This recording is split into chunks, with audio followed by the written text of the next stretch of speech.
Assalamualaikum warahmatullahi wabarakatuh. Teman-teman sekalian, masih di channel Bayu Arifianto. Kali ini kita akan mencoba diskusi tentang bagaimana tips membagi disertasi menjadi beberapa publikasi. Tapi sebelum kita lanjut ke videonya, bagi yang baru bergabung, jangan lupa di subscribe dan nyalakan tombol notifikasi agar teman-teman bisa terus menerima informasi video-video dari channel ini.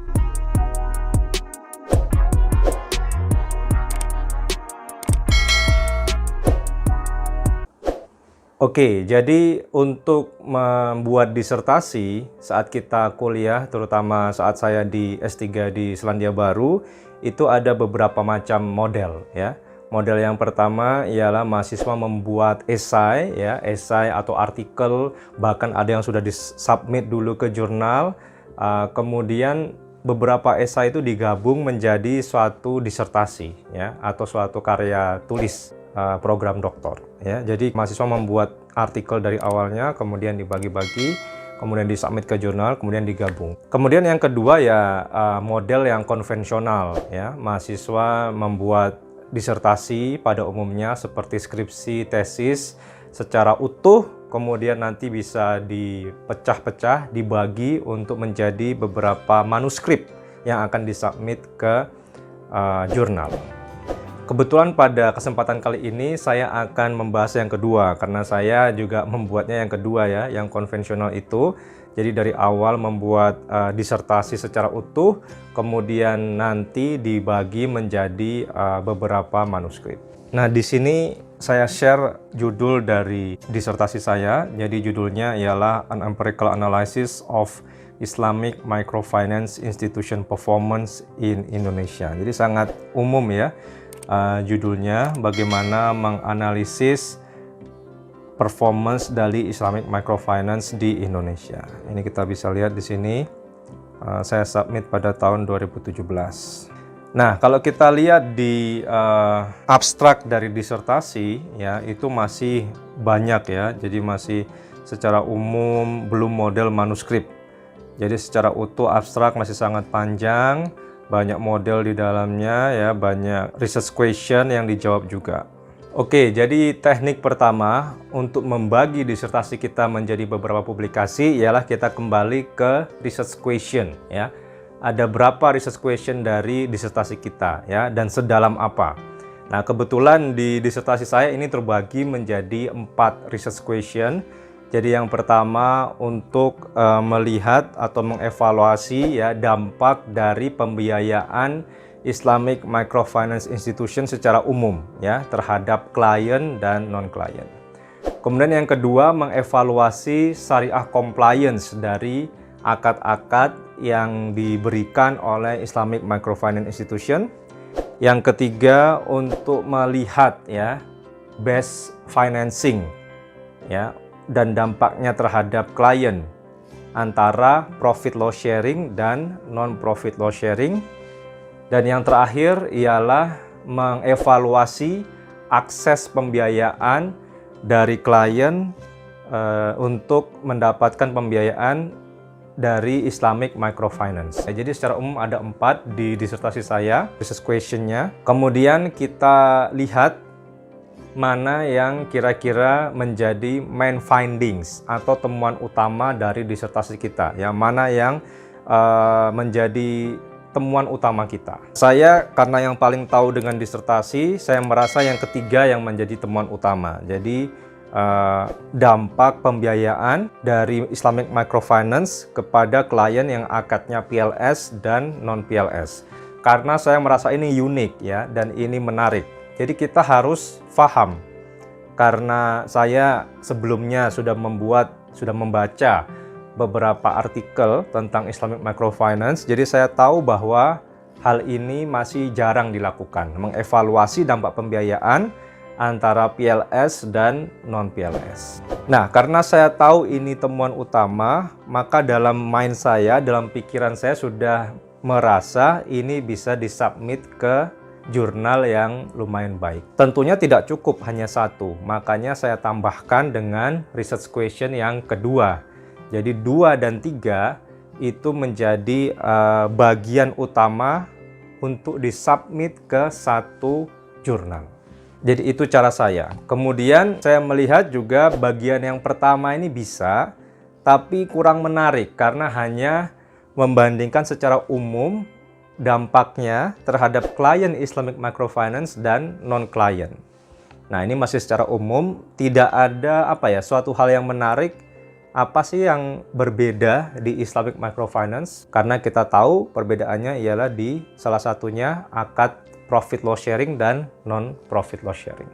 Jadi ini bagus tapi masih kurang menarik. Nah, ini saya tempatkan di conference. Ya, tadi yang kedua, ketiga di jurnal, satu jurnal. Yang pertama saya alokasikan nanti tujuannya untuk masuk ke conference.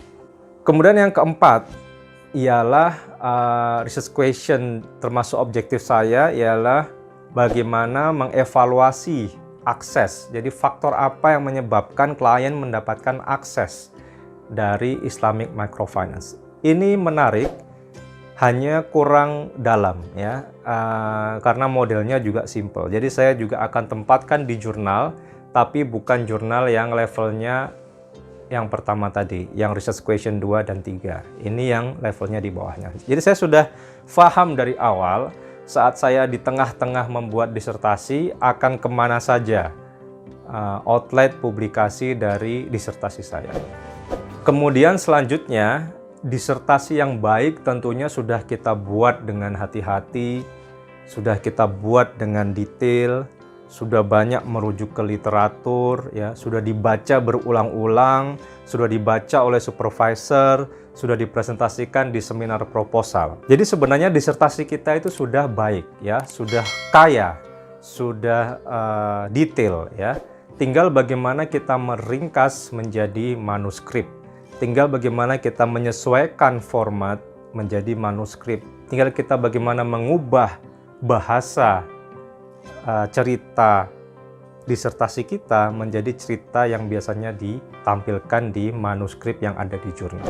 Kemudian selanjutnya juga disertasi kita tentunya banyak ya hal-hal yang terlalu luas mungkin ya, atau banyak hal yang semestinya tidak perlu kita tempatkan di manuskrip jurnal. Hanya intisarinya bisa kita ambil ya. Sebagai contoh bisa kita lihat, saya juga ada research framework-nya ya. Jadi research framework ini yang saya tempatkan terkait dengan research question dan objektif dari disertasi saya. Ya, yang pertama impact of financing, Syariah compliance, best financing mechanism, dan determinant factors of financing. Yang itu terkait dengan dampak ke Islamic Microfinance Institution clients. Ya. Jadi clients-nya Islamic Microfinance yang nanti tujuannya untuk poverty alleviation ya, walaupun mungkin tidak semua dan ini studi yang lain lagi. Nah, dari research framework ini saya tidak memasukkan ke jurnal manapun, ke conference manapun ya, tapi bisa menjadi dasar untuk kita menulis manuskrip ya, intisari dari research framework. Atau mungkin bisa kita gunakan juga di book chapter ya. Jadi kebetulan disertasi saya ini menjadi satu book chapter, 2 jurnal, dan 1 artikel jurnal yang sifatnya data, dan juga 2 conference ya, 2 conference di luar negeri, plus menginspirasi 1 artikel yang itu dari skripsi anak bimbing saya. Jadi kita maksimalkan dari disertasi yang kita miliki menjadi beberapa publikasi agar manfaatnya semakin luas ya.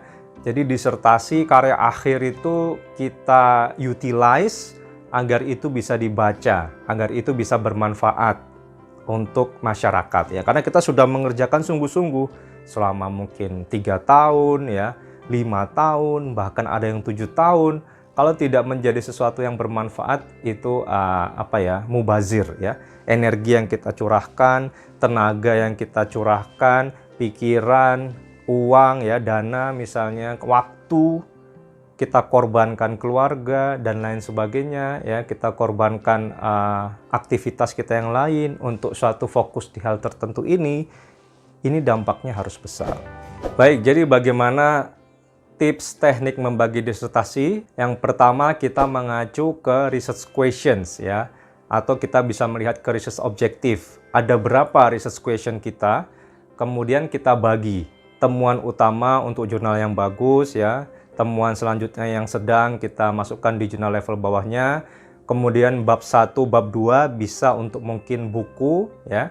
Kemudian ada juga beberapa tujuan atau research question yang kita tempatkan untuk conference.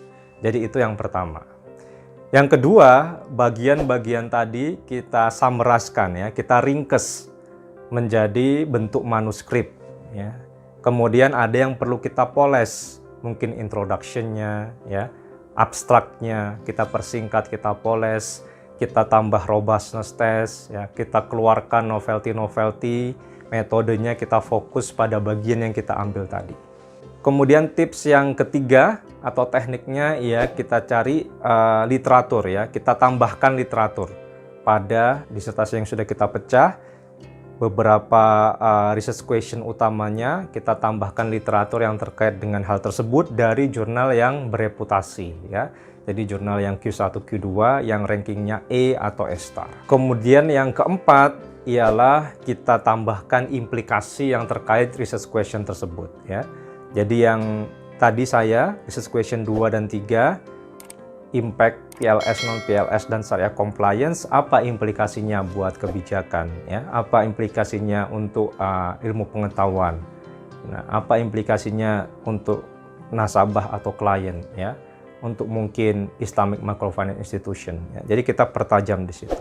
Jadi itu tadi 4 teknik bagaimana kita membagi disertasi menjadi beberapa outlet publikasi, bisa untuk conference, bisa untuk artikel jurnal, bisa untuk buku, bisa untuk data ya, artikel jurnal bentuk data, atau kita bisa terinspirasi dari disertasi untuk membuat artikel jurnal dari karya tulis yang lain.